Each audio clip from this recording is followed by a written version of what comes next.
ଗୋଟେ କେବଳ 13 ପଦ ଆମେ ପାଠ କରିବା। 14 ରୁ 10 ରୁ 13 ପଦ।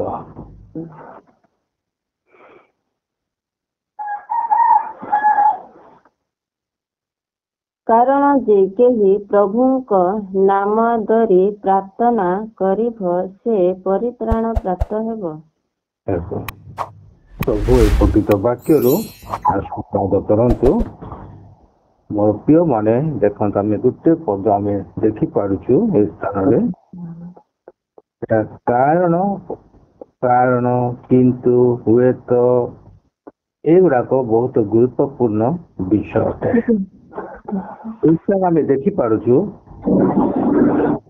କାରଣ ଯେ କେହି ଏ ସ୍ଥାନ ଦେଲା, କାରଣ ଯେ କେହି ମାନେ ଯେ ହେଉନା କାହିଁକି, ଚୋର ହଉ, ଡକାୟତ ହଉ, ଧର୍ମଚାରୀ ହଉ, ଯେ କେହି ପ୍ରଭୁଙ୍କ ନାମ ଧରି ପ୍ରାର୍ଥନା କରିବ, ପ୍ରଭୁଙ୍କ ନାମକୁ ଧରି ମାନେ ଯୀଶୁ ନାମ ଧରି ପ୍ରାର୍ଥନା କରିବ ସେ ପରିତ୍ରାଣ ପାଇବ ବୋଲି ଏ ସ୍ଥାନରେ ଲେଖା ହେଲା।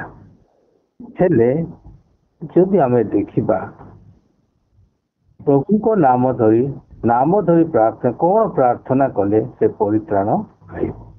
ଯଦି 14 ପଦ ଆମେ ଦେଖିପାରୁଛୁ, ତେବେ ଯାହାଙ୍କୁ ସେମାନେ ବିଶ୍ୱାସ କରି ନାହାନ୍ତି ତାହାଙ୍କ ନିକଟରେ କିପରି ପ୍ରାର୍ଥନା କରିବେ?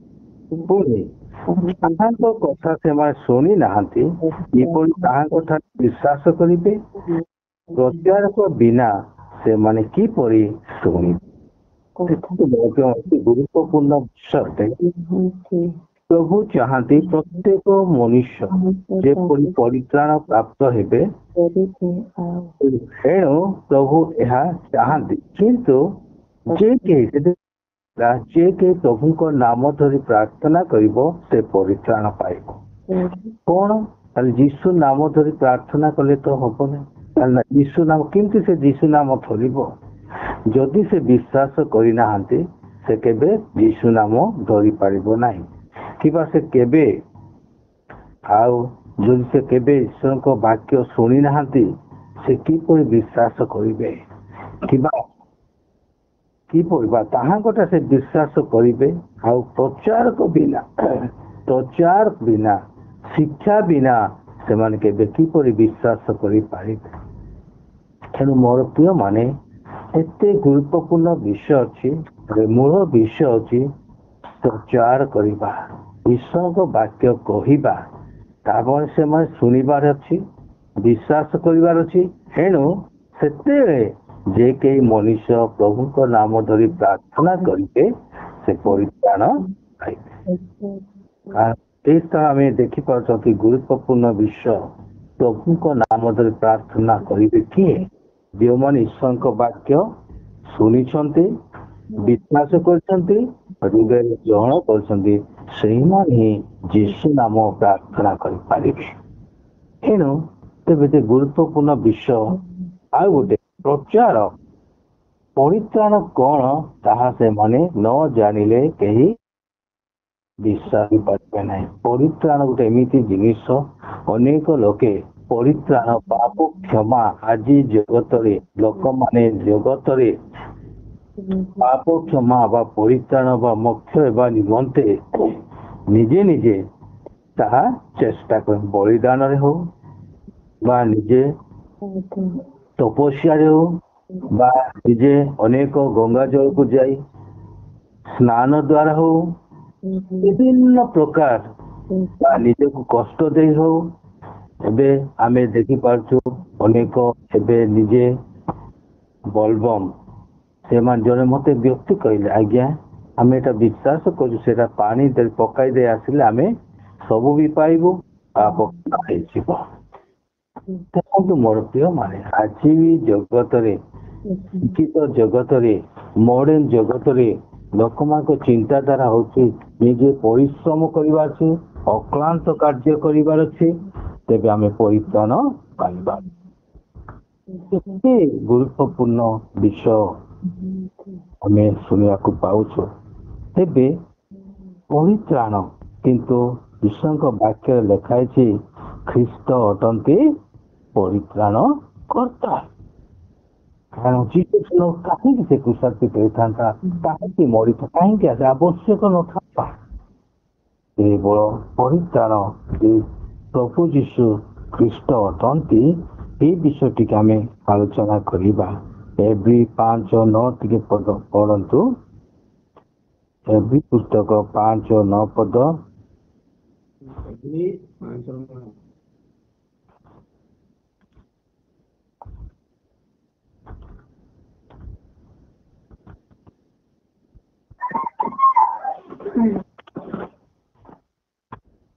ଏଭ୍ରି 5:9 ପଦ କଣ ଲେଖା ହେଇଛି? ପୁଣି ସିଦ୍ଧ ହୋଇ ନିଜ ଆଜ୍ଞାକାରୀ ମାନଙ୍କ ପ୍ରତି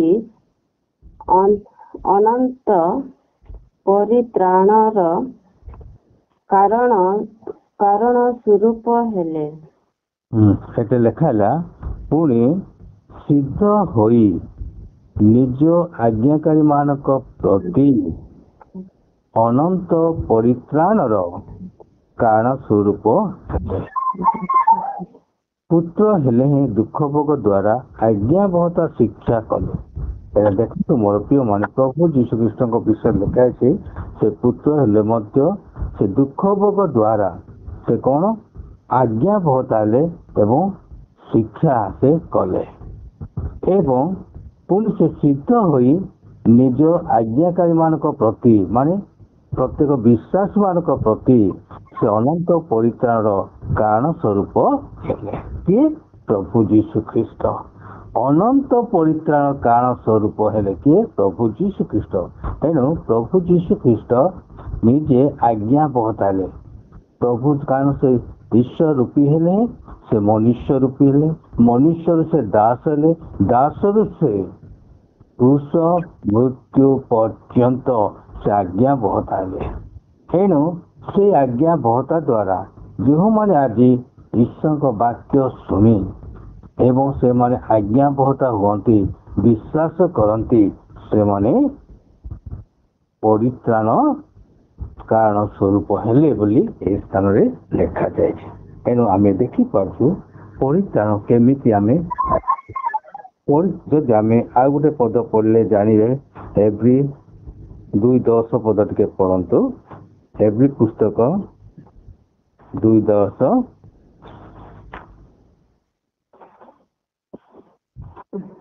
ଲେଖାଯାଇଛି, କାରଣ ଯାହାଙ୍କ ନିମନ୍ତେ ଓ ଯାହାଙ୍କ ଦ୍ୱାରା ସମସ୍ତ ସୃଷ୍ଟ ଅନେକ ସନ୍ତାନଙ୍କୁ ଗୌରବରେ ପ୍ରବେଶ କରାଇବାରେ ସେମାନଙ୍କ ପରିତ୍ରାଣର କର୍ତ୍ତାଙ୍କୁ ଦୁଃଖ ଭୋଗ ଦ୍ୱାରା ସିଦ୍ଧ କରିବା ତାହାଙ୍କର ଉପଯୁକ୍ତ ଥିଲା। ଦେଖନ୍ତୁ ମୋର ପ୍ରିୟ ମାନେ, ତେବେ ପରିତ୍ରାଣ କାହା ପାଖରେ ଅଛି? କାରଣ ଏହା ହଉଛି ଆକ୍ଚୁଆଲି ଖ୍ରୀଷ୍ଟିଆନ ଜୀବନର ମୂଳ ଅଟେ। এটা ହଉଛି ପ୍ରଥମ ପରିତ୍ରାଣ ନିହାତି ବିଷୟରେ ଜାଣିବା ଦରକାର। ଏହି ସ୍ଥାନ ଲେଖା ହେଇଛି, କାରଣ ଯାହାଙ୍କ ନିମନ୍ତେ ଓ ଯାହାଙ୍କ ଦ୍ୱାରା, ଯାହାଙ୍କ ନିମନ୍ତେ ଯାହାଙ୍କ ଦ୍ୱାରା ସମସ୍ତ ସୃଷ୍ଟ, ତାଦ୍ୱାରା ଯୋଉ ପ୍ରଭୁ ଯୀଶୁ ଖ୍ରୀଷ୍ଟଙ୍କ ଦ୍ୱାରା ତାହାଙ୍କ ନିମନ୍ତେ ସମସ୍ତ ସୃଷ୍ଟ ଏବଂ ଦ୍ୱାରା ସୃଷ୍ଟ ଏବଂ ଅନେକ ସନ୍ତାନଙ୍କୁ ଗୌରବରେ ପ୍ରବେଶ କରିବା ନିମନ୍ତେ, ଅନନ୍ତ ଜୀବନ ଦେବା ନିମନ୍ତେ, କାରଣ ଗୌରବରେ ପ୍ରବେଶ କରିବା ନିମନ୍ତେ କରାଇବାରେ ସେମାନଙ୍କୁ କଣ ପରିତ୍ରାଣର କର୍ତ୍ତାଙ୍କୁ ଦୁଃଖ ଭୋଗ। ପରିତ୍ରାଣ କର୍ତ୍ତା କିଏ? ଦୁଃଖ ଭୋଗ କିଏ ପାଇଁ? ଯୀଶୁ ଖ୍ରୀଷ୍ଟ ଦୁଃଖ ଭୋଗ ପାଇଛନ୍ତି, ତ ଦ୍ୱାରା ସିଦ୍ଧ କରିବା ତାହାଙ୍କର ଉପଯୁକ୍ତ ଥିଲା। କାରଣ ପରିତ୍ରାଣ କର୍ତ୍ତା ନିଜେ ସିଦ୍ଧ ଏବଂ ତାହାଙ୍କ ଦ୍ୱାରା ଆମମାନେ ପରିତ୍ରାଣ ଉପଯୁକ୍ତ ଥିଲା। ତେଣୁ ପ୍ରଥମ ଆମେ ଜାଣିବା, ଅନେକ ଆଜି ମଧ୍ୟ ଜଗତରେ ପାପ କ୍ଷମା ପରିତ୍ରାଣ ପାଇବା ନିମନ୍ତେ ବିଭିନ୍ନ ଜାଗାକୁ ଆଉ ଅନେକ ଉପାୟରେ ଅନେକ ଏହି ପରମେଶ୍ୱରଙ୍କ ସୃଷ୍ଟ ବସ୍ତୁ ଉପରେ ବିଶ୍ୱାସ କରି ତ ସୂର୍ଯ୍ୟ ଚନ୍ଦ୍ର ପାଣି ଗଛ ଲତାକୁ ବିଶ୍ୱାସ କରି ସେମାନେ ଉଦ୍ଧାରକର୍ତ୍ତା ପରିତ୍ରାଣ ଦେବେ ଏହା ବିଶ୍ୱାସ କରି ଅନେକ ଲୋକ ଆଜି ବି ଅଛନ୍ତି। କେତେ ଦୁର୍ଭାଗ୍ୟ ବିଷୟ, କିନ୍ତୁ ପ୍ରଭୁ ଯେ ଆମମାନଙ୍କୁ ସମ୍ପୂର୍ଣ୍ଣ ପରିତ୍ରାଣ କର୍ତ୍ତା କିଏ ସମ୍ପୂର୍ଣ୍ଣ ଆମକୁ ଜାଣିଛନ୍ତି। ଏଣୁ ଆମେ ତାହା ଜାଣିବା ଦ୍ୱାରା ଆମମାନେ କଣ କରିବା? ବାକ୍ୟ କହିବା, ପ୍ରଚାର କରିବା ପରିତ୍ରାଣ କିଏ ଅଟନ୍ତି। କାରଣ ପରିତ୍ରାଣ ବିଶିଷ୍ଟ ହଉଛି ଏକମାତ୍ର ପ୍ରଭୁ ଯୀଶୁ ଖ୍ରୀଷ୍ଟ ଅଟନ୍ତି। ଏଣୁ ମୋର ପ୍ରିୟମାନେ ଖ୍ରୀଷ୍ଟ ଅଟନ୍ତି ପରିତ୍ରାଣ କର୍ତ୍ତା। ଏତିକି ଆମେ ପ୍ରଥମେ ଜାଣିବା ଦ୍ୱାରା ଆମେ ନିଜେ ବିଶ୍ୱାସ କରୁଛୁ ଏବଂ ଆମେ ପ୍ରଭୁଙ୍କ ଠାରେ ଭରସା ପ୍ରାର୍ଥନା କରିବା ଦ୍ୱାରା ଏହି ବିଶ୍ୱାସ ନେଇ ପ୍ରାର୍ଥନା କରିବା ଦ୍ୱାରା ପରିତ୍ରାଣ ଆମେ ପୂର୍ଣ୍ଣତା ହେଉଛୁ। ତେଣୁ ମୋର ପ୍ରିୟମାନେ ତାର ଅନେକ କଥା ଲେଖା ହେଇଛି, ଶିଖରୀୟ ନ ସେ ପରିତ୍ରାଣ ବିଶିଷ୍ଟ ବୋଲି ଲେଖା ହେଇଛି। ଅନେକ ଆମେ ଦେଖିପାରୁଛୁ ପରିତ୍ରାଣ ବିଷୟରେ। କାରଣ ଗୋଟେ ପଦରେ ଆମେ ପଢ଼ିବା, ସେଥିପାଇଁ ପ୍ରଭୁ ଉପଯୁକ୍ତ ସମୟରେ ପରିତ୍ରାଣ ଦେବା ପାଇଁ ଯେ ଆସିଲେ ଏହା ମଧ୍ୟ ଲେଖା ହେଇଛି। ଟିକେ ଗାଲାତ୍ୟ 1:4 ପଦ କଣ ଲେଖା ଟିକେ ପଢ଼ନ୍ତୁ। ଗାଲାତ୍ୟ 1:4।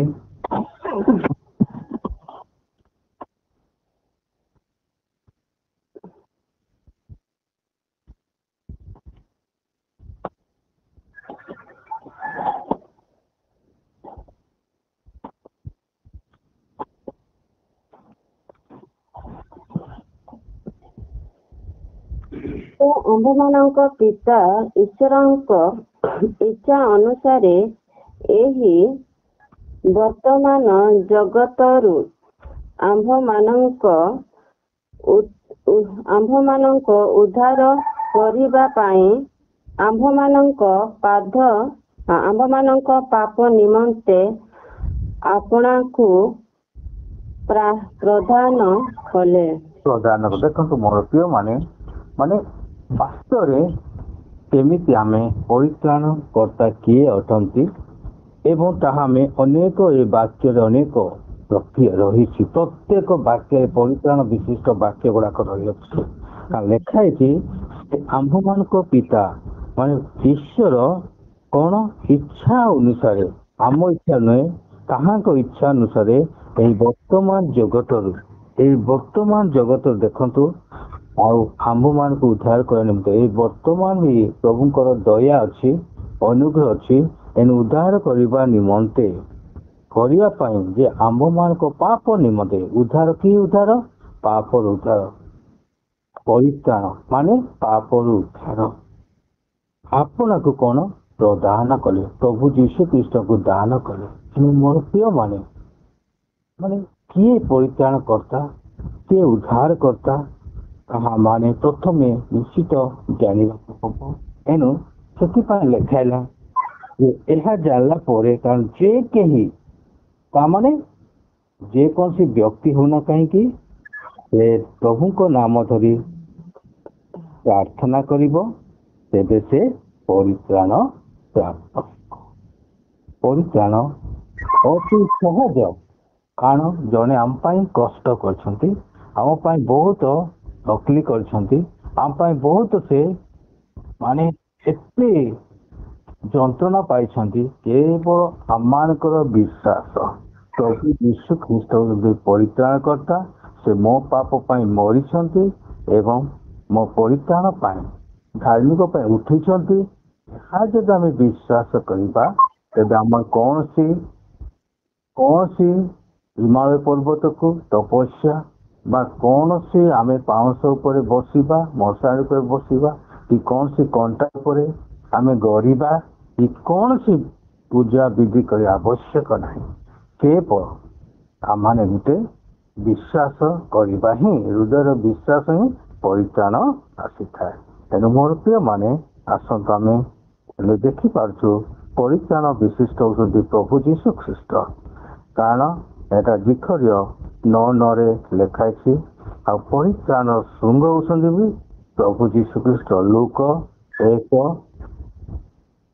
1:69 ମଧ୍ୟ ଲେଖାଯାଇଛି। ଏଣୁ ଆମେ ଦେଖିପାରୁଛୁ ପରିତ୍ରାଣ ଦେବା ପାଇଁ ଈଶ୍ୱର ପୁତ୍ରଙ୍କୁ ପ୍ରଦାନ କଲେ ଯାହା ଆମେ ବର୍ତ୍ତମାନ ପଢିଲୁ।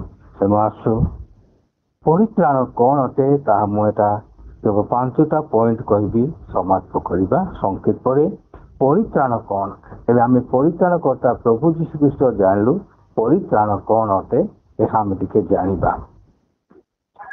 ପରିତ୍ରାଣ ହେଉଛି ପ୍ରଥମେ ଆମେ ଜାଣିବା ଦରକାର।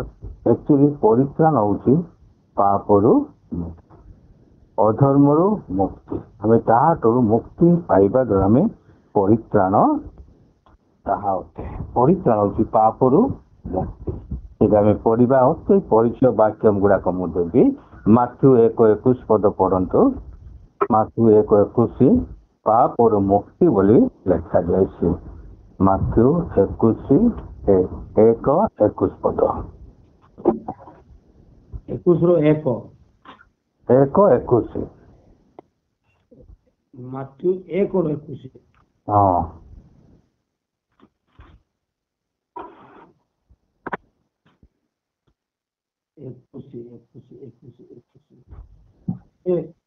ସେ ପୁତ୍ର ପ୍ରସବ କରିବେ ଆଉ ତୁମ୍ଭେ ତାହାଙ୍କ ନାମ ଯୀଶୁ ଦେବ, କାରଣ ସେ ଆପଣା ଲୋକଙ୍କୁ ସେମାନଙ୍କୁ ସମସ୍ତ ପାପରୁ ପରିତ୍ରାଣ କରିବେ। ଦେଖନ୍ତୁ ମୋର ମାନେ ପରିତ୍ରାଣ କ'ଣ? ପରିତ୍ରାଣ ହେଉଛନ୍ତି ସେ ପାପରୁ ମୁକ୍ତ କରିବା। ଏଣୁ ପରିତ୍ରାଣ ହେଉଛି, ଦେଖ ପ୍ରଭୁ ଯୀଶୁ ନିଜେ ପୁତ୍ର ଭାବରେ ଆସିଲେ ଆଉ ତାହାଙ୍କ ନାମ ଯୀଶୁ ଦିଆଗଲା ଏବଂ ଆଉ ଆପଣା ଲୋକମାନଙ୍କୁ ସମସ୍ତେ ଯେତେ ଜଣ ତାକୁ ଗ୍ରହଣ କରୁଛନ୍ତି, ବିଶ୍ୱାସ କରୁଛନ୍ତି, ସେମାନେ ଲୋକମାନଙ୍କୁ ସମସ୍ତ ପାପରୁ ପରିତ୍ରାଣ କରିବେ। କେମିତି ପରିତ୍ରାଣ କରିବେ? କାରଣ ସେ ନିଜେ ପ୍ରଭୁ ଆମମାନଙ୍କ ପରିତ୍ରାଣ ନାମ ହେଉଛି ଯୀଶୁ। ଏଣୁ ଯେତେ ତାଙ୍କ ନାମରେ ଆମେ ପ୍ରାର୍ଥନା କରିବା ନିଶ୍ଚିତ ଆମେ ପରିତ୍ରାଣ ଅଛି। କିନ୍ତୁ ପ୍ରଭୁ ଯିଏ ପାପରୁ ପରିତ୍ରାଣ କର୍ତ୍ତା ଅଟନ୍ତି, ଏହା ଆମେ ବିଶ୍ୱାସ କରିବା ଦ୍ୱାରା ଆମେ ପାପରୁ ମୁକ୍ତି ହେଉଛନ୍ତି। କାରଣ ଲେଖା ହେଲା ସେ ସମସ୍ତ ପାପରୁ ପରିତ୍ରାଣ କରିବେ। କାରଣ ପାପରୁ ମୁକ୍ତି ହେଉଛି ପରିତ୍ରାଣ। ପାପରୁ କ'ଣ ପାପ? ଆମେ ସମସ୍ତ ଅଧର୍ମ ହିଁ ପାପ। ମିଛ କହିବାଟା ଗୋଟେ ପାପ, ଚୋରି କରିବାଟା ଗୋଟେ ପାପ, ହିଂସା କରିବାଟା ଗୋଟେ ପାପ ଏବଂ ବିଶିଷ୍ଟ ପାପ ହେଉଛି ଈଶ୍ୱରଙ୍କ ଠାରୁ ବହୁତ ଦୂରରେ ଯାଇଥିବାଟା ହେତୁ ଆଉ ସେଟା ଗୋଟେ ପାପ। କିନ୍ତୁ ଆମେ ପ୍ରଭୁଙ୍କୁ ବିଶ୍ୱାସ କରିବା ଦ୍ୱାରା, ନିକଟବର୍ତ୍ତୀ ହେବା ଦ୍ୱାରା ଆମେ ପାପରୁ ମୁକ୍ତି ପାଉଅଛୁ। 1 ନମ୍ବର 2 ଆମେ ଦେଖିପାରୁଛୁ ଯେ ଶୈତାନ ଠାରୁ ମୁକ୍ତି। ଶୈତାନ ଠାରୁ ଆମେ ମୁକ୍ତି, ତାହା ବି ଆମେ ଦେଖିପାରୁଛୁ। ପରିତ୍ରାଣ ହେଉଛି ଶୈତାନ ଠାରୁ ମୁକ୍ତି। କଳସୀୟ 2:15 ପଦ ଟିକେ ପଢନ୍ତୁ। କଳସୀୟ 2:15।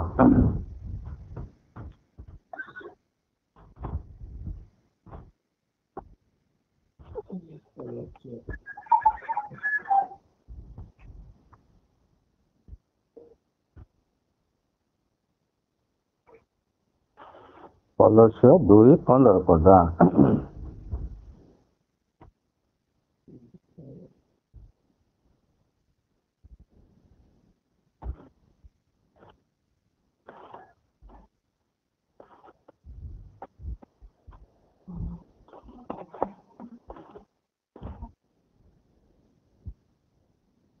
ସେଟା ଲେଖା ହେଲା, ଦେଖନ୍ତୁ 2:15 ଆଜ୍ଞା। ହଁ। ସମସ୍ତ ଅଧିପତି ଓ କର୍ତ୍ତାପଣର ଅସ୍ତ୍ରଶସ୍ତ୍ର ଚଢ଼ାଇ ପ୍ରକାଶରେ ସେମାନଙ୍କ ପ୍ରଦର୍ଶନ ପୂର୍ବକ କୃଷରେ ବିଜୟୀ ଯାତ୍ରା କରନ୍ତି। ଦେଖନ୍ତୁ ମୋର ମାନେ ଏ ବାକ୍ୟ ବୁଝିବା କଷ୍ଟ, ଟିକେ ଆମେ ଟିକେ ଆମେ ଚିନ୍ତା କରିବା, ଗଭୀରକୁ ଯିବା, ଆମେ ଜାଣିପାରିବା। ଏଇଟା ଲେଖା ହେଲା ସମସ୍ତ ଆଧିପତ୍ୟ ଏ ଜଗତର ଆଧିପତ୍ୟ ହଉଛି ଶୈତାନ। ତ କର୍ତ୍ତାପଣ ଅସ୍ତ୍ରଶସ୍ତ୍ର ଆଉ କର୍ତ୍ତାପଣ ତାକୁ ଯେ ସମସ୍ତ ବିଷୟ ତାକୁ ଆଧିପତ୍ୟ କର୍ତ୍ତାପଣ ଶକ୍ତି ଦିଆଯାଇଥିଲା। ସମସ୍ତ ସେ ଛଡାଇ ପ୍ରଭୁ ଯୀଶୁ ପ୍ରକାଶରେ ସେମାନେ କଣ କଲେ? ପ୍ରଦର୍ଶନ ପୂର୍ବକ କ୍ରୁଶରେ ମୃତ୍ୟୁ ହେବା ଦ୍ୱାରା, ଖାଲି ମୃତ୍ୟୁ ହେଲେ ତାହା ନୁହେଁ, ଏବଂ ସେ ବିଜୟ ହେବା ଦ୍ୱାରା ସେ ଯାତ୍ରା କଲେ, ଆମ ନିମନ୍ତେ ବିଜୟ ଯାତ୍ରା କଲେ। ଏଥିରୁ ଜଣା ପଡେ ସେଦିନ ଯେତେବେଳେ ଯୀଶୁ ଖ୍ରୀଷ୍ଟ ବିଜୟ ଯାତ୍ରା କରୁଛନ୍ତି, ସମସ୍ତେ ତରହର ହେଲେ। ଚାରକୁ ସେ ଶାସନକର୍ତ୍ତା ଆଧିପତ୍ୟ ସମସ୍ତ ସେମାନଙ୍କ ନିଜ ଅସ୍ତ୍ରଶସ୍ତ୍ରରେ, ମାନେ ଅନେକ ଶୈତାନ ମଧ୍ୟରେ ପୂର୍ଣ୍ଣ ଲୋକମାନେ ସେଦିନ ଭୟଭୀତ ହେଇଥିଲେ। ତାହାର ଅର୍ଥ ପ୍ରଭୁ ଯୀଶୁ ସମସ୍ତ ଶୈତାନ କବଳରୁ, କାରଣ এই ଆଧିପତ୍ୟ ଅସ୍ତ୍ରଶସ୍ତ୍ର ହେଉଛି ଶୈତାନର କାର୍ଯ୍ୟ, ତେଣୁ ସେହି କାର୍ଯ୍ୟରୁ ପ୍ରଭୁ ଆମମାନଙ୍କୁ ମୁକ୍ତ କରିବା ନିମନ୍ତେ ସେ କ୍ରୁଶାନ୍ବିତ ହେଲେ ଏବଂ ସେ ପୁନର୍ଥିତ ହେଲେ। ତେଣୁ ବିଜୟ ଯାତ୍ରା ସେ କରିଛନ୍ତି ବୋଲି ଲେଖା ହେଲା। ତେଣୁ ଆମେ ଦେଖିପାରୁଛୁ ଶୈତାନ ଠାରୁ ଯୋଉ ଆଗ ଶୈତାନ ଶକ୍ତି ଥିଲା, ଆଧିପତ୍ୟ ଥିଲା, ତାହା ଠାରୁ ସେ ଆମକୁ ମୁକ୍ତ କରିଛନ୍ତି। ଯେତେ ଆମେ ପ୍ରଭୁଙ୍କ ଠାରେ ଆମେ ବିଶ୍ୱାସ କରିବା, ପ୍ରଭୁ ଶୈତାନ କବଳ ମତେ ମୁକ୍ତ କରିଛନ୍ତି ବୋଲି ଆମେ ସମ୍ପୂର୍ଣ୍ଣ ନିଶ୍ଚିତ ପ୍ରଭୁ ଆମକୁ ମୁକ୍ତ କରିବେ। କାରଣ ଜଗତପତି ଶୈତାନ ଠାରୁ ପ୍ରଭୁଙ୍କ ଶକ୍ତି ମହାନ। ଆମେ ଶୈତାନକୁ ପ୍ରଭୁ ନିଜେ ତାଙ୍କ ଅଣ୍ଡରେ ରଖିଥିଲେ। କାରଣ ଯେତେବେଳେ ସେ ନିଜେ ଅହମ୍ଭାବ ଗର୍ବରେ ପ୍ରଭୁ ତାକୁ ଯେତେବେଳେ ଜଗତକୁ ବିତାଡ଼ିତ କରିବ, ସେଦିନ ପ୍ରଭୁଙ୍କ ସହିତ ଶତ୍ରୁତା ହେଇଗଲା। ଏଣୁ ସେ ଶତ୍ରୁତାର ପ୍ରଭୁ ଯୀଶୁ ଖ୍ରୀଷ୍ଟ ବିଶାସିତ ହେବାକୁ ପଡ଼ିଲା, ବିଜୟ ଯାତ୍ରା ଦେଖାଇବାକୁ ହବ। କାହିଁକି ଯୀଶୁ ଶୈତାନକୁ ନିଜର ଶକ୍ତି ଦେଖାଇଦେଲା। ଯୀଶୁ ନିଜର ଶକ୍ତିକୁ ଶୈତାନକୁ ଦେଖାଇଥିଲେ। ସେଇ ଦିନଠୁ ଶୈତାନର କାଲି ଲାଞ୍ଜ ଅଲୁଛି, କିନ୍ତୁ ମନୁଷ୍ୟ ଚିନ୍ତାଧାରା, ମନୁଷ୍ୟ ଭାବନା ଦ୍ୱାରା ଆଜି ଆମେ ଶୈତାନ ଶକ୍ତି, ଯଦି ଆମେ ପ୍ରଭୁରେ ବିଶ୍ୱାସ କରୁଛୁ, କୌଣସି ମନ୍ଦ ଶୈତାନ ଶକ୍ତି ଆମକୁ ହତ୍ୟା କରିପାରିବନି। କେବଳ ତାର ଲାଞ୍ଜ ଅଲୁଛି। ଆମେ ଯେତେବେଳେ ଆମେ ଦେଖିବା, ଗୋଟେ ଉଦାହରଣ ସ୍ୱରୂପ, ଆମେ ଯେତେବେଳେ ରାତ୍ରରେ ଯାଉଛୁ, ଆମେ ଗୋଟେ ସାପ ଭୟ ଯଦି ଅଛି, ଆମେ ଦୌଡ଼ିକୁ ଦେଖିଲେ ମଧ୍ୟ ସାପ ଭୟ ଲାଗିବ। ଆଉ ଯେତେବେଳେ ଆମେ ଯାଉଛୁ କୌଣସି ଗୋଟେ ବାଘ ଭୟ, ବାଘ ଭୟ ହେଉଛି, ଏଟା ରହୁଛି, ଯଦି ଆମେ ଭାବିବା ହଠାତ୍ ଛାଇ ବାଘ ପରି, ଏଟା ହଉଛି ମନୁଷ୍ୟର ଚିନ୍ତାଧାରା। ତେଣୁ ମୋର ପ୍ରିୟ ମାନେ, ଯେତେବେଳେ ଆମେ ବିଶ୍ୱାସ କରିବା, ଆମର ଚିନ୍ତା, এই ସମସ୍ତ ଶୈତାନର ଚିନ୍ତା ଆମେ ଦୂର କରିବା, ଆମେ ସମସ୍ତ ଶୈତାନ ମୁକ୍ତ ହେବା। ଆସିଲେ ମଧ୍ୟ ସେମାନେ ଆମକୁ ଆଟାକ୍ କରିପାରିବ ନାହିଁ। ତେଣୁ ଏହା ଆମର ଚିନ୍ତା, ଆମର ବିଶ୍ୱାସ ଉପରେ ନିର୍ଭର କରିଥାଏ। ତାପରେ ଆମେ ଦେଖିବା ଆଉ ଗୋଟେ ଶତ୍ରୁ ମାନଙ୍କ ଠାରୁ ପ୍ରଭୁ ଆମକୁ ମୁକ୍ତ। କାହିଁକି ଏଗୁଡା କୁହାଯାଇଛି? ଶତ୍ରୁମାନେ ଶୈତାନ ବି ଅଛନ୍ତି। ଏଣୁ ସେଥିପାଇଁ ମାନେ କିନ୍ତୁ ଆମେ ପାଇଛୁ, ତାହା ଈଶ୍ୱରଙ୍କ ବାକ୍ୟରେ ଲେଖା ହେଇଛି, ଶତ୍ରୁ ମାନଙ୍କ ଠାରୁ ମୁକ୍ତି। କାହିଁକି ଆସନ୍ତୁ ଆମେ ଦେଖିବା ଲୁକ 1:71 ପଦ ଟିକେ ପଢିବା। ଲୁକ 1:71 ପଦ।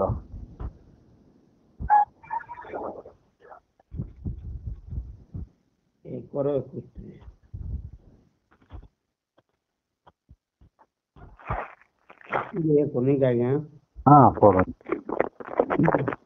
ସେପରି ଆମମାନଙ୍କ ଶତ୍ରୁ ମାନଙ୍କ ଠାରୁ ଓ ଆମମାନଙ୍କୁ ସମସ୍ତ ଘୃଣାକାରୀଙ୍କ ଭିତରୁ ପରିତ୍ରାଣ ସାଧନ କରିଅଛନ୍ତି।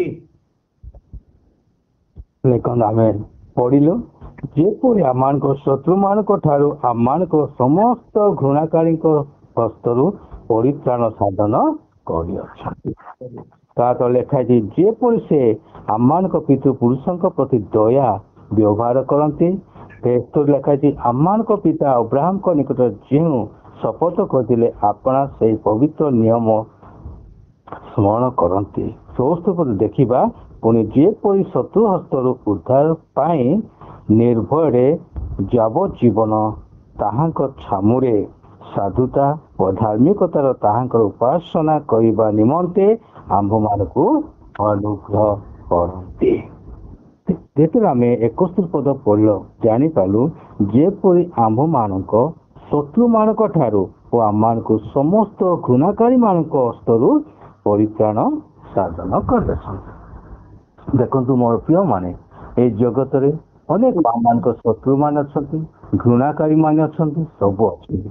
ତଥାପି ପ୍ରଭୁ ଆମମାନଙ୍କୁ ସେଇ ଶତ୍ରୁମାନଙ୍କ ଠାରୁ ଆମମାନଙ୍କୁ କଣ ସମସ୍ତ ଘୃଣାକାରୀ ମାନଙ୍କୁ, ଆମ ଘୃଣାକାରୀ ମାନେ ମଧ୍ୟ ଅଛନ୍ତି, ସେଇମାନଙ୍କ ପ୍ରଭୁ ସେମାନଙ୍କ ହସ୍ତରୁ ଆମମାନେ କଣ କରିଛନ୍ତି? ପରିତ୍ରାଣ ସାଧନ କରିଛନ୍ତି।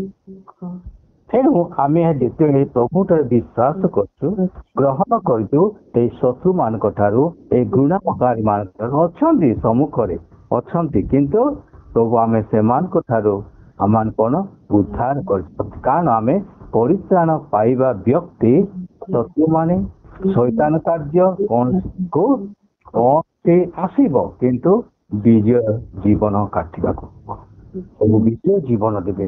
କାରଣ ତାଙ୍କ ଈଶ୍ୱର ସନ୍ତାନ ହେଇଛନ୍ତି, ଏବଂ ଈଶ୍ୱର ସନ୍ତାନ ମାନେ ବିଜୟ ହେବେ। ଏ ଜଗତର ଆଧିପତ୍ୟ ସମ୍ମୁଖରେ ବିଜୟ ହେବେ, ଏ ଶତ୍ରୁମାନଙ୍କ ବିଜୟ, ଘୃଣାକାରୀ ମାନଙ୍କ ସହିତ ବିଜୟ ହେବେ। କେବଳ ଆମେ ପ୍ରଭୁକୁ ଏ ପରିତ୍ରାଣ ବିଶିଷ୍ଟ ପ୍ରଭୁ ତ୍ରାଣକର୍ତ୍ତା ରୂପେ ଆମେ ଯେତେବେଳେ ଗ୍ରହଣ କରିଛୁ, ଆମେ ବିଜୟ ହେବା ସୁନିଶ୍ଚିତ। ତେଣୁ ଆସୁ, ତାପରେ ଅନେକ ବିଷୟ ଅଛି, କ୍ରୋଧରୁ ମଧ୍ୟ ମୁକ୍ତି ପାଇବା। ଆମେ କ୍ରୋଧରୁ କିପରି ପ୍ରଭୁ ଆମ ମୁକ୍ତି ପାଇବା ହେଉଛି ପରିତ୍ରାଣ ବିଶିଷ୍ଟଟେ। ପଢିବା ଏ ପଦ, 4 ପଦ, ରୋମିଓ 5:9 ପଢନ୍ତୁ। ରୋମିଓ 5:9।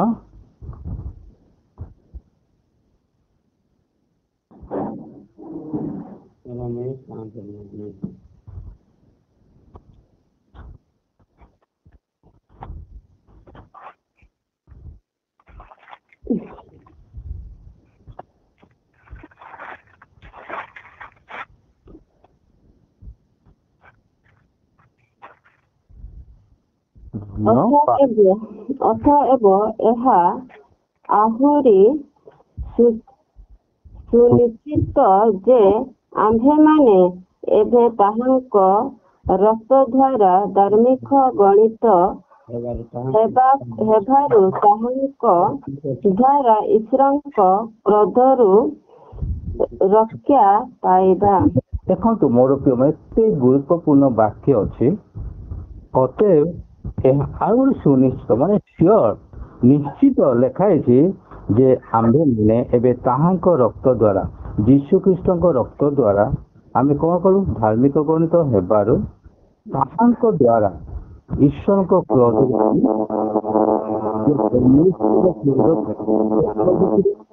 ମନୁଷ୍ୟ ପାପରେ ପତିତେଲେ ତାହା ଈଶ୍ୱରଙ୍କ କ୍ରୋଧ ଥିଲା, ତାହାଠୁ ଥିଲା।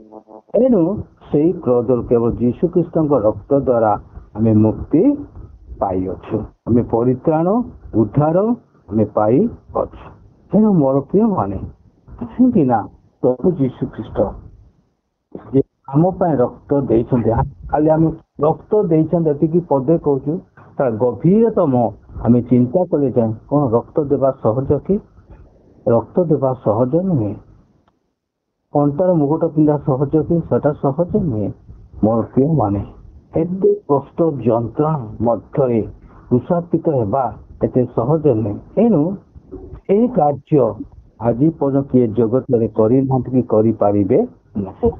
ଯୀଶୁଖ୍ରୀଷ୍ଟଙ୍କର ମାନେ ଯୀଶୁଖ୍ରୀଷ୍ଟଙ୍କର ଯୋଉ କୃଷାର୍ପିତ, ଯୋଉ କଷ୍ଟ, ଯୋଉ ଯନ୍ତ୍ରଣା ଜଗତରେ ଆଜି ପର୍ଯ୍ୟନ୍ତ କେହି କରିବେ ନାହିଁ କି କରିନାହାନ୍ତି।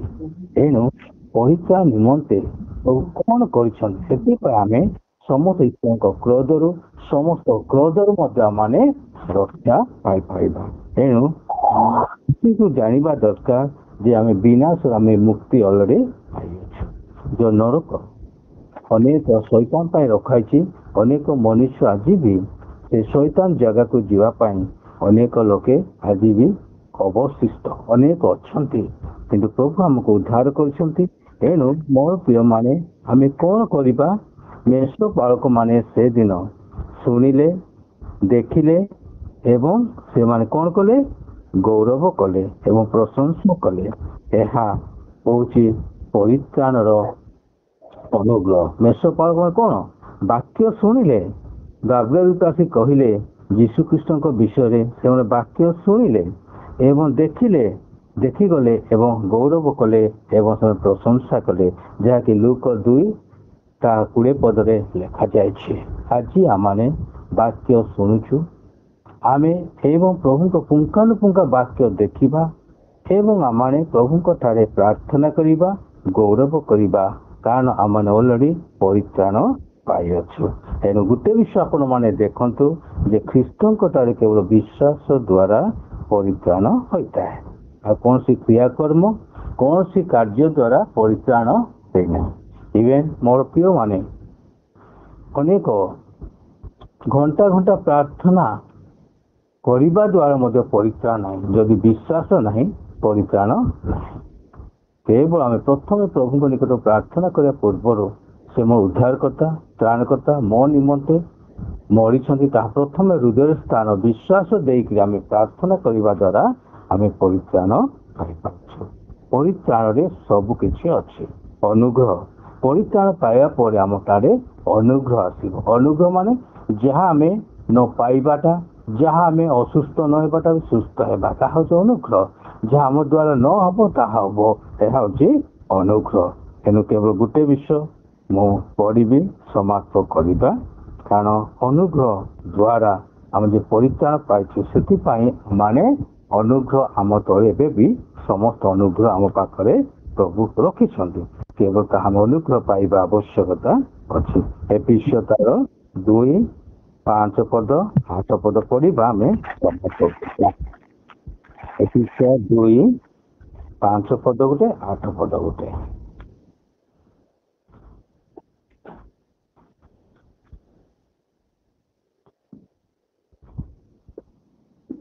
ଏଫେସୀୟ 2:5 ପଦ। 5 ପଦ 8 ପଦ। 2:5 ପଦ। ସେଥି ସକାଶେ ଆମ୍ଭମାନଙ୍କୁ ଖ୍ରୀଷ୍ଟଙ୍କ ସହିତ ସଜୀବ କରିଅଛନ୍ତି। ଅନୁଗ୍ରହରେ ଆମ୍ଭେମାନେ ପରିତ୍ରାଣ ପାଇଅଛୁ। ଏତେ ଗୁରୁତ୍ୱପୂର୍ଣ୍ଣ ବିଷୟ। ସେଥି ସକାଶେ ଆମ୍ଭମାନଙ୍କୁ ଖ୍ରୀଷ୍ଟଙ୍କ ସହିତ, ପ୍ରଭୁଙ୍କ ସହିତ ଆମମାନଙ୍କର ଆମେ ସଜୀବ ହେଇଛୁ। ଆଉ ଆମେ ମୃତ ଥିଲୁ ମାନେ, କିନ୍ତୁ ଆମେ ଖ୍ରୀଷ୍ଟ ଆମମାନଙ୍କୁ ସଜୀବ କରି ଆମେ ଖ୍ରୀଷ୍ଟଙ୍କ ସହିତ, ଯେଉଁମାନେ ଲେଖାଛି ଯେଉଁମାନେ ଖ୍ରୀଷ୍ଟଙ୍କ ଠାରେ ଅଛନ୍ତି ସେମାନେ ସଜୀବ। ଯେଉଁମାନେ ଖ୍ରୀଷ୍ଟଙ୍କ ଠାରେ ଅଛି ସେମାନେ କୌଣସି ଦଣ୍ଡାଜ୍ଞା ନାହିଁ। ମୋର ଯେଉଁମାନେ ଖ୍ରୀଷ୍ଟଙ୍କର ଅଛନ୍ତି, ଆଜି ଅନେକ ଲୋକେ ଖାଇ ମଧ୍ୟ ମୃତ ସ୍ୱରୂପ ନିଦ୍ରାରେ ମଗ୍ନ ହୋଇଥାନ୍ତି, କିନ୍ତୁ ଏହି ସ୍ଥାନ ଲେଖା ହେଇଛି ସେଥି ସକାଶେ ଆମ ଖ୍ରୀଷ୍ଟଙ୍କ ସହିତ ସଜୀବ କରିଛନ୍ତି। ସଜୀବ ଥିଲେ ମଧ୍ୟ ଆମ ଯେଉଁମାନେ ପ୍ରାର୍ଥନା କରୁନାହାନ୍ତି, ଯେଉଁମାନେ ବାକ୍ୟ ପଢୁନାହାନ୍ତି, ଉପାସନାକୁ ଯୋଗ ଦେଉନାହାନ୍ତି, ସେମାନେ ଆତ୍ମିକରେ ମୃତ ସହିତ ସମାନ। ତେଣୁ ଯେଉଁମାନେ ଖ୍ରୀଷ୍ଟଙ୍କ ଠାରେ ରୁହନ୍ତି ସେମାନେ ସଜୀବ। ତେଣୁ ମୋର ପ୍ରିୟମାନେ, କେମିତି ଆମେ ଅନୁଗ୍ରହରେ ତୁମେ ମାନେ ପରିତ୍ରାଣ ପାଇଅଛ। ମାନେ ଅନୁଗ୍ରହ ତ ଯାହାକି ଆମେ ପାଇବାର ଯୋଗ୍ୟତା ନଥିଲା, ପାଇଅଛୁ। କି ଯାହାକି ଆମେ କଣ ସେଟା କଷ୍ଟରେ, ଯନ୍ତ୍ରଣାରେ, ନିଜ ପରିଶ୍ରମରେ ଆମେ ଆମେ ପରିତ୍ରାଣ, କେବଳ ଅନୁଗ୍ରହରେ ଆମେ ପରିତ୍ରାଣ ପାଇଅଛୁ। ଆଉ ସଦାବେଳେ ଆପଣ ମନେ ରଖନ୍ତୁ, ଅନେକ ଲୋକେ ଚିନ୍ତା କରନ୍ତି ମୁଁ ପ୍ରାର୍ଥନା ଦ୍ୱାରା, ମୁଁ ଗିର୍ଜା ଉପାସନା ଦ୍ୱାରା, ଏହି କାର୍ଯ୍ୟ ଦ୍ୱାରା ମୁଁ ପରିତ୍ରାଣ। ନାହିଁ, ଆମେ ପରିତ୍ରାଣ ପାଇଛୁ।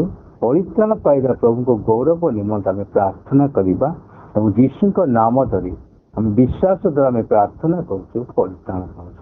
ପରିଶ୍ରମ ଦ୍ୱାରା ତାହା ନୁହେଁ। ତେଣୁ ମୋର ପ୍ରିୟମାନେ, ଅନୁଗ୍ରହ ଦ୍ୱାରା ଆମେ ପରିତ୍ରାଣ ପାଇଅଛୁ। ତେଣୁ 8ରେ ଯେତେବେଳେ ଆମେ ପଢୁଛୁ ଦେଖିପାରୁଛୁ, 8 ପଦ ପଢନ୍ତୁ। କାରଣ ଅନୁଗ୍ରହରେ ବିଶ୍ୱାସ ଦ୍ୱାରା ଆମ୍ଭେମାନେ ପରିତ୍ରାଣ ପାଇଅଛ, ତାହା ଆମ୍ଭମାନଙ୍କ ନିଜଠାରୁ ହୋଇ ନାହିଁ, ତାହା ଈଶ୍ୱରଙ୍କ ଦାନ।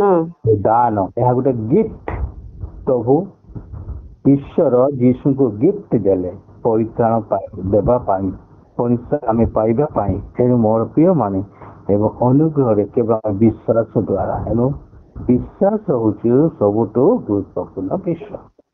ଆମେ ବିଶ୍ୱାସ କରୁଛୁ, ସେ ଅନୁଗ୍ରହରେ ଆମେ ପରିତ୍ରାଣ ପାଇଅଛୁ। ଆମର ପରିଶ୍ରମ ହଉଛି ବିଶ୍ୱାସ।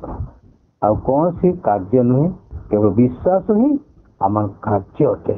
ପରିତ୍ରାଣ ପାଇବା ନିମନ୍ତେ ବିଶ୍ରାମ ହିଁ କାର୍ଯ୍ୟ, ବିଶ୍ୱାସ ହିଁ କାର୍ଯ୍ୟ ଅଟେ। ଏଣୁ ଆମମାନେ କିପରି ପରିତ୍ରାଣ ପାଇଛୁ? ଏହା ନିଜ ଠାରୁ କୌଣସି ହୋଇନାହିଁ, କେବଳ ଏହା ଈଶ୍ୱରଙ୍କ ଦାନ ଦ୍ୱାରା, ଗିଫ୍ଟ ଦ୍ୱାରା, ଆମର ବିଶ୍ୱାସ ଦ୍ୱାରା, ଅନୁଗ୍ରହ ଆମେ ପରିତ୍ରାଣ ପାଇଛୁ। ଯେତେବେଳେ ଆମେ 9 ପଦ ପଢିବେ ଆପଣ ଜାଣିପାରିବେ, ପ୍ରାଞ୍ଜଳ ଲେଖାଛି କ୍ରିୟା କର୍ମରୁ ନୁହେଁ, ଯେପରି କେହି ଦର୍ପ ନ କରେ। ଦେଖନ୍ତୁ ମୋ ପ୍ରିୟମାନେ, ଏହା କୌଣସି କ୍ରିୟାକର୍ମ, କୌଣସି ପରିଶ୍ରମ ଦ୍ୱାରା ଆମେ ପରିତ୍ରାଣ ପାଇନାହୁଁ, କେବଳ ଅନୁଗ୍ରହ ଦ୍ୱାରା, ବିଶ୍ୱାସ ଦ୍ୱାରା ଆମେ ପରିତ୍ରାଣ ପାଇଅଛୁ। ଏଣୁ ମୋର ପ୍ରିୟମାନେ, ପରିତ୍ରାଣ ଏହା ଆମେ ଶେଷ ଯୁଗାନ୍ତରେ ଅଛୁ, ଶେଷ ପର୍ଯ୍ୟାୟରେ ଅଛୁ। ଏଣୁ ପ୍ରଥମେ ଆମେ ପରିତ୍ରାଣକୁ ବିଶ୍ୱାସ ଦ୍ୱାରା ଧରି ରଖିବା, ଯୋଉଦ୍ୱାରା କି ତା ପଛରେ ସବୁ ଏଇଟା ହଉଛି ଫଣ୍ଡାମେଣ୍ଟାଲ। ପରିତ୍ରାଣ ବିଶିଷ୍ଟ ବ୍ୟକ୍ତିଙ୍କୁ ପ୍ରଭୁ ଅନେକ ଅନୁଗ୍ରହ କରନ୍ତି, ଅନେକ ସମସ୍ୟାରୁ ଉଦ୍ଧାର କରନ୍ତି, ଅନେକ ପରିତ୍ରାଣ ମଧ୍ୟରେ ତାକୁ ଅନେକ ଉଚିପୁଟିର ନିଅନ୍ତି। ତେଣୁ ଆମମାନେ କ୍ରିୟାକର୍ମ ନୁହେଁ, ବିଶ୍ୱାସ ଦ୍ୱାରା ପରିତ୍ରାଣ ପାଇଛୁ, ଏହା ହୃଦୟରେ ଆମେ ରଖିବା। ତେବେ ଆମେ ପ୍ରଭୁଙ୍କ ନାମ ଧରି ପ୍ରାର୍ଥନା କରିବା, ସମସ୍ତ ବିଷୟରେ ମଧ୍ୟ ଆମେ ଉଦ୍ଧାର ପାଇବା। ପରିତ୍ରାଣ ବ୍ୟକ୍ତିମାନେ ସମସ୍ତ ବିଷୟରେ ସେମାନେ ଉଦ୍ଧାର ପାଆନ୍ତି। ଏଣୁ ଦେଖିଲୁ ଆମେ ପାପରୁ ଉଦ୍ଧାର, ଶୈତାନରୁ ଉଦ୍ଧାର, ଶତ୍ରୁମାନଙ୍କର ଉଦ୍ଧାର, କ୍ରୋଧରୁ ଉଦ୍ଧାର, ଅନନ୍ତ କ୍ରୁଶରେ ଅନନ୍ତ ବିନାଶ ମଧ୍ୟ ଉଦ୍ଧାର ଆମେ ପାଇପାରୁ। ଏଣୁ ଆସୁ ଆମେ ସେ ପରିତ୍ରାଣ ବିଶିଷ୍ଟ ପରମେଶ୍ୱର ଯୀଶୁଙ୍କୁ ଆମେ ଗ୍ରହଣ କରିଛୁ, ମାନେ ଆମେ ଯେକୌଣସି ଆମେ ନାମ ଯୀଶୁଙ୍କ ନାମରେ ପ୍ରାର୍ଥନା କରିବା, ଆମେ ପରିତ୍ରାଣ ପାଇବା, ତାଙ୍କୁ ଆମେ ଗୌରବ କରିପାରିବା। ଆସୁ ପରିତ୍ରାଣ କର୍ତ୍ତାଙ୍କୁ ଆମେ କେବେ ପରିତ୍ୟାଗ ନ କରୁ। ବିଶ୍ୱାସରେ ଆମେ ଆତ୍ମିକ ଜୀବନ ଅଭିବୃଦ୍ଧି, ପ୍ରାର୍ଥନାରେ ଆମେ ଆଗେଇବା। ପ୍ରଭୁ ଏ ଛୋଟ ବାକ୍ୟରୁ ସମସ୍ତଙ୍କୁ ଆଶୀର୍ବାଦ କରନ୍ତୁ। ଆମ ସହିତ